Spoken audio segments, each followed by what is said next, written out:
burpees are a cardio move designed to get the heart rate up and to get it up quickly. These are very similar to our normal burpees, except the main difference is we're not coming all the way down to the floor. So if you've done those normal burpees or watched our normal burpee demonstration video, you know that we're hopping, we're setting those hands on down, hopping out, kind of whirling down with those knees, and then that torso all the way to the floor, and then coming up in reverse, hopping in and hopping at the top. So what we're doing this time is we're not coming all the way to the floor.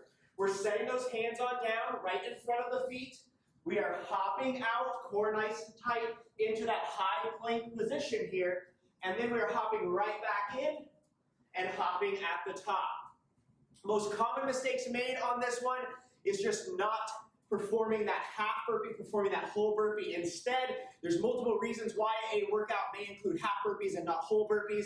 Maybe we're trying to rest or save the chest and shoulders for other exercises. Maybe it's more of a rest day for those muscle groups as well. Or maybe there's other stuff in there that is already working in those muscle groups quite a bit. But half burpees, remember, not all the way to the floor. Another big common mistake made on this one, not keeping the core nice and tight when we're hopping out.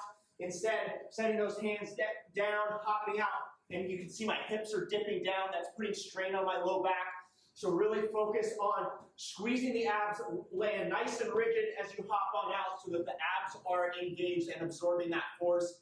The other most common mistake made on this one is not hopping in with your feet wide enough to generate that force coming up and to have those feet planted on the floor. So what you want to do is you want to hop in with those feet about hand distance or, shoulder distance or a little wider apart here so that you can rock back onto those heels and then drive up into that hop at the top.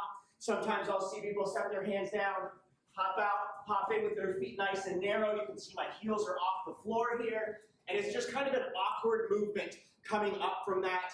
We're putting a lot more pressure on the balls of the feet instead of transferring it evenly. So make sure that you're hopping in wide enough to be able to sit back into that squat and get that momentum coming up.